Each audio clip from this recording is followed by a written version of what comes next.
Empathy helps end our bias about who deserves the benefits of science. Wise observation from Melinda Gates. Let's talk about this.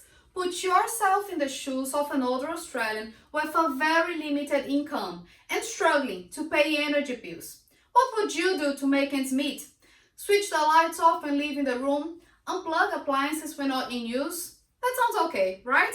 But what if I told you that for this vulnerable household, these simple actions are not enough and more extreme measures are necessary? And you'd have to avoid cooking, forget the heater, and even delay your medical exams to try and pay the bills on time.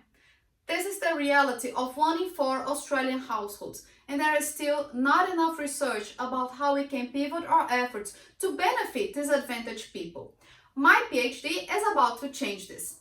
Inability to pay energy bills, limiting consumption to the detriment of your health, and spending a high proportion of your income on energy is known as energy poverty.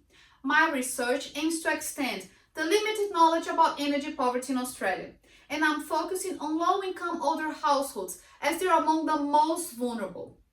There are some national surveys exploring some basic energy hardship indicators, but I'm taking this a step further. So besides analyzing the survey data, I also had a chance to head into a Sydney community of aged pensioners and conduct in-depth interviews to understand how energy poverty affects and is affected by their capabilities. After analyzing the data, I found many older Australians are unable to deal with certain technologies and online systems and lack energy literacy, which could empower them to make more informed and rational energy decisions. The result? Aged pensioners are being overcharged and might end up paying 30% more for their energy.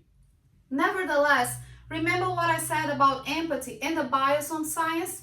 Well, most of the current scientific research is focused on the smart homes and those Jetsons-like futuristic scenarios, which hardly help the energy poor. And that's why empathy and science need to go hand in hand when addressing problems like energy poverty. Energy poor seniors have taken their time to share their struggles with me, and their stories have allowed me to better understand what energy poverty really looks like, not on paper, but in a fellow Australian's home.